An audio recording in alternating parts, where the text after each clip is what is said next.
राम पधारा शास्त्री जी गुवाहाटी कामाख्या धाम से और माता की नगरी से कुछ बातें कह रहे हैं कि महाब्राह्मण का जन्म और कर्म कैसे निर्धारित हुआ।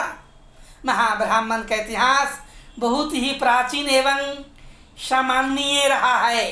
अचरज, गुरु, पंडित, महाब्राह्मण, कटहावा बहुत आदमी कहते हैं।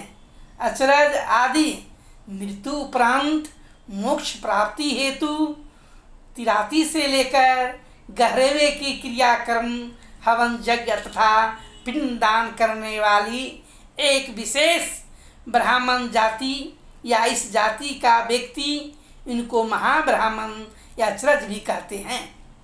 ये अपनी परंपरा गर्ग ऋषि से लगाते हैं। कालांतर में 2 गर्ग ऋषि हुआ थे। यह गर्ग ऋषि विश्वामित्र के ज्येष्ठ पुत्र थे और व्याख्यान करते हैं कि जब राजा दशरथ जी की मृत्यु हुई थी, उनके आत्मा के मोक्ष के लिए सभी ब्राह्मणों को बुलाया गया और सभी ब्राह्मणों को बुला करके और यह कर्म करने के लिए कहा।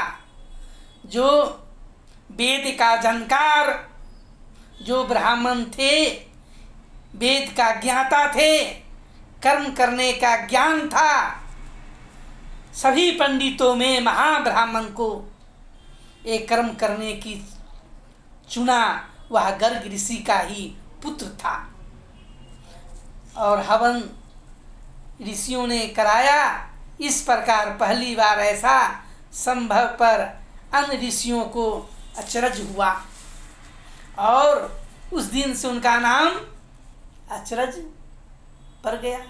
इस प्रकार आत्मा के मोक्ष प्राप्ति के हेतु किए गए कर्म को महान कर्म में श्रेष्ठ स्थान प्राप्त हुआ और महान ऋषि मुनियों एवं भगवान राम चंद्र जी ने यह आशीर्वाद दिया कि इस वंश के ब्राह्मणों द्वारा विधिवत यज्ञ, त्रियाति से लेकर 11वें कर्म क्रियाकर्म पिंडदान से किसी भी आत्मा की मोक्ष प्राप्ति संभव होगी। इस प्रकार महान कर्म के ज्ञाता होने तथा आत्मा के मोक्ष के प्राप्ति करने वाले ब्राह्मणों में महान एवं श्रेष्ठ